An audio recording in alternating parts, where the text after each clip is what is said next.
In this video, I will show you how to remix in Suno AI. If you find this video helpful, please don't forget to like and subscribe.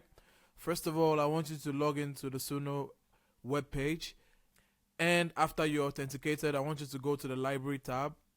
Now in the library, I want you to find the record that you want to remix. Now mind you, you can also remix songs from the home button, but we're going to remix our own recordings. We're going to choose this record to remix.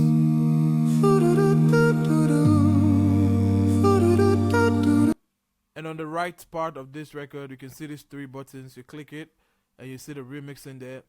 We can either choose to open in studio, open in editor, cover, extend, adjust speed, anything we want to do. Let's open in studio.